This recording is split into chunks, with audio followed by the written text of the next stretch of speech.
नमस्कार साथियों, आपका मेरे YouTube चैनल द हॉन्टेड और विद राजिम में स्वागत है। आज मैं आपके लिए एक कहानी लाया हूँ जो कि हमारे देश की नहीं, एक विदेशी घटना है और सच्ची विदेशी घटना।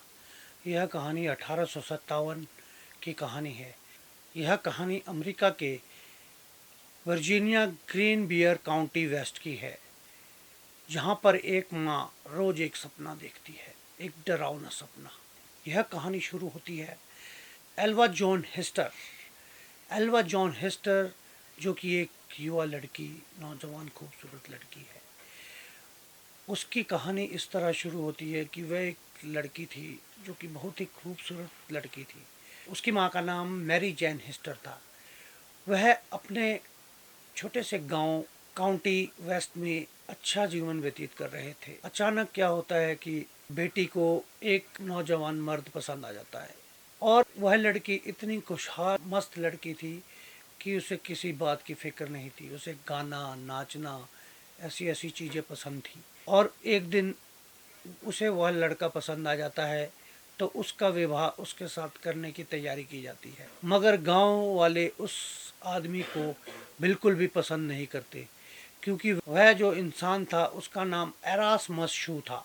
एरास्मस शू को गांव वाले बिल्कुल भी पसंद नहीं करते थे, क्योंकि उसकी आंखों में एक अजीब सी गहराई थी, कुछ अजीब से राज छुपे थे उसकी आंखों में।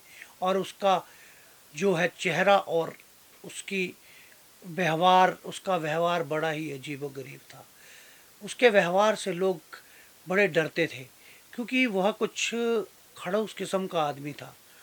उसकी शादी उस लड़की से हो जाती है, बल्कि सभी को मालूम था कि इसके पहली दो शादियां उसकी हो चुकी थी और यह किसी को मालूम नहीं था कि उसकी वो दोनों पत्नियां मर चुकी थी। और यह किस कारण मरी थी यह किसी को अभी तक मालूम नहीं था। फिर भी वह लड़की उस लड़के से शादी करती है। वह जो एरास्मस शू था बहुत ही लंबा चौड़ा मर्द था, तो उससे वह शादी करती है। कुछ शादी होने के बाद अच्छे दिन व्यतीत होते हैं उनके। कुछ दिनों बाद क्या होता है कि एक सब्जी वाला जो हर रोज़ उनके वहाँ सब्जियाँ लेकर देने आता था, सुबह सवेरे कई दिनों बाद वह सब्जी देने आता है। वह सब्जी वाला उनके वहाँ सब्जी लेकर आता है, दरवाज़ा खटकाता है। दरवाज़ा खटकाने के पश्चात भी कोई दरवाज़ा नहीं खोलता। तो वह जो लड़की होती है वह उसकी आवाज़ नहीं सुनती। हर रोज़ वह उसकी आवाज़ सुना करती थी। वह जो लड़की एल्वा जॉन हेस्टर थी, एल्वा जॉन हेस्टर उसकी आवाज़ आज नहीं सुनती। वह सब्जी वाला परेशान हो जाता है कि आज यह सब्जी लेने कोई क्यों नहीं आया, और दरवाजे भी खुले होते हैं। सब्जी वाला दरवाज़ा खोल अंदर जाता है तो देखता है कि एल्वा जॉन हेस्टर की लाश ज़मीन पर पड़ी है और उसकी गर्दन एक और बुरी तरह से तोड़ मरोड़ कर, मतलब जैसे कि उसकी गर्दन किसी ने तोड़ दी हो, और शरीर पर कोई घाव नहीं, कुछ नहीं, और बिल्कुल ठंडा पड़ा शरीर। वह अचानक चीख कर गाँव वालों को इकट्ठा करता है। सभी गाँव वाले इकट्ठे होते हैं। एरास्मस शू भी आता है और वह अपनी बीवी की लाश को गोद में पकड़कर जोर जोर के रोने लगता है। और पुलिस आती है, डॉक्टर्स आते हैं, सभी लोग एक साथ इकट्ठे हो जाते हैं। सभी बोलते हैं चलो इसका पोस्टमार्टम कराते हैं या कुछ भी कार्रवाई आगे की करते हैं कि कैसे मर गई है। मगर वो उसका पति जो एरास्मस शू था वह उसे छोड़ने को तैयार नहीं था। उसकी डेड बॉडी को वो गले में लगा, हाथ से पकड़कर गले से लगाए जकड़े हुए था। बोलता नहीं नहीं, इसे कुछ नहीं हुआ, ये मेरी जान है, ये मेरा प्यार है। इसे हार्ट अटैक हुआ क्योंकि उसकी तबीयत कुछ दिनों से बिगड़ी हुई थी। यह बहाना लगाकर वह सभी पुलिस वालों को वहाँ से भेज देता है। तो वहाँ से जाने के बाद पुलिस वाले भी अपनी रिपोर्ट में लिख देते हैं कि उस लड़की की मृत्यु हार्ट अटैक से हुई है। और एरास्मस शू जो उसका पति था उसे अपने ही हाथों से सजाता है, उसे बिल्कुल तैयार कर उसका अंतिम संस्कार करने के लिए उसे ले जाते हैं। सभी लोग उसे उसकी डेड बॉडी को पूरे रीति रिवाज के साथ उसे कब्रिस्तान दफनाने के लिए ले जाते हैं और उसे वहाँ पूरे विधि विधान के साथ उसे दफना देते हैं। सब अपने घर आ जाते हैं। तो उसकी माँ जो है मैरी, उसे कुछ यह बात एक मन में खाई जा रही थी कि उसे ऐसा क्या हुआ। चाहे जो भी है, वह एक मन में एक तरफ वो मानने को तैयार नहीं थी कि ये उसके साथ ऐसा हुआ है या उसकी मृत्यु हुई है किसी बीमारी से। तो क्या होता है कि जोना की माँ मैरी जैन हिस्टर इस बात को मानने को तैयार नहीं। उस लड़की की माँ मैरी जैन हिस्टर इस बात को मानने को तैयार नहीं थी कि उसकी मृत्यु हुई है किसी बीमारी के कारण। मतलब मन ही मन वो इस बात को कबूल नहीं कर रही थी। कुछ दिनों बाद क्या होता है कि मैरी जैन को सपने आने शुरू होते हैं। हर रोज सपने में उसे जोना दिखाई देती है।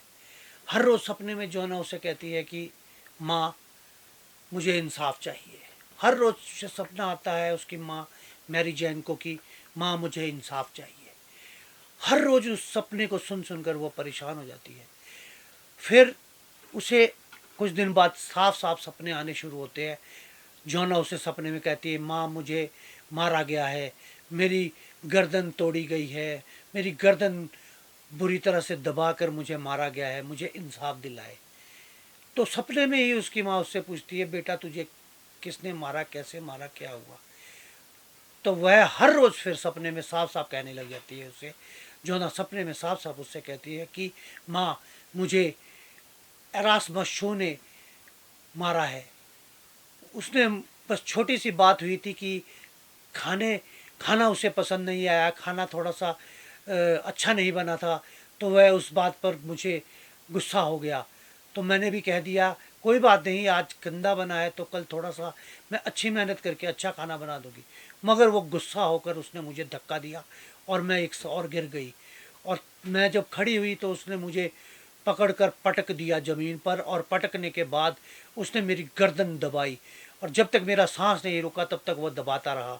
उसके बाद उसने मेरी गर्दन को एक झटका मारकर तोड़ दिया। मेरी गर्दन को बुरी तरह से तोड़कर मुझे मार दिया। माँ, मुझे इंसाफ चाहिए। बार बार मुझे यही सपने आते रहे 3-4 दिन। तो उसकी माँ को फिर यह विश्वास हो गया कि मेरी बेटी की जो है हत्या हुई है, वह बीमारी से नहीं मरी।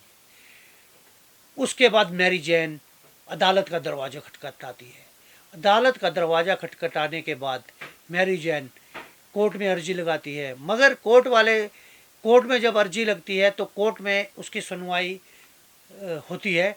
तो मैरी जैन वहाँ कहती है कि मेरी बेटी मुझे सपने में आई है और उसने मुझसे कहा है कि उसकी हत्या उसके पति एरास्मस शो ने की है।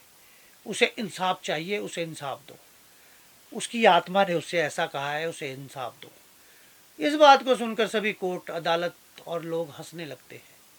मगर उसकी माँ हार ना मानते हुए बार बार अर्जी लगाती रही और इस बात को वह अदालत में रखती रही। और एक दिन उसकी माँ की सुनवाई हुई और अदालत ने यह ऑर्डर दिए कि उसकी बेटी की जो डेड बॉडी है उसे दोबारा कब्रिस्तान से निकाला जाए और उसकी कब्र से उसे निकाल कर उसकी डेड बॉडी का पोस्टमार्टम किया जाए। उसकी माँ की पुकार सुनी गई, उसकी डेड बॉडी को बाहर निकाला, जोना की डेड बॉडी निकाली गई, उसकी डेड बॉडी का पोस्टमार्टम हुआ। तो पोस्टमार्टम में निकलता है कि उसकी बेटी की गर्दन तोड़कर और गर्दन दबाकर मृत्यु हुई थी, मतलब उसका कत्ल किया गया था। आखिरकार उसकी माँ की जो वो सपनों में आकर उससे पुकारती थी, उसकी आत्मा की सुनवाई हुई। उसके बाद एरास्मस शू को अदालत ने पकड़ा और उसे उम्र कैद की सजा दी। एक आत्मा की पुकार अदालत ने सुनी, जो कि आज भी उसकी जोना की कब्र के पास लिखा गया है, एक स्मारक बनाकर लिखा हुआ है कि एक आत्मा की पुकार पर अदालत ने इस लड़की को, जोना हिस्टर को, उसे इंसाफ दिलाया।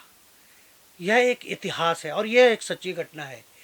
और आज भी वह स्मारक वहाँ लगा है कि इस लड़की को यह इंसाफ दिलाया गया था उसकी आत्मा की सुनवाई पर और उसकी माँ के कहे जाने पर और उसकी माँ द्वारा अदालत में सुनवाई करने पर। एरास्मस शू को सज़ा दी गई, जो कि एक क्रूर कातिल था। इसलिए अगर आपको भी कोई अगर सपनों में आकर इस तरह से अपना करीबी पुकारता है तो उससे और उसके सपने को अनदेखा ना करें। यह थी हमारी सच्ची कहानी। अगर आपको यह कहानी अच्छी लगी हो और इस कहानी से आपको कुछ सीख भी मिली हो और आपको यह स्टोरी अच्छी लगी हो तो मेरे चैनल को सब्सक्राइब करें। इसी तरह की कहानियाँ सुनने के लिए, सच्ची कहानियाँ सुनने के लिए मेरे चैनल को सब्सक्राइब करें, लाइक करें, शेयर करें। Thank you friends, bye.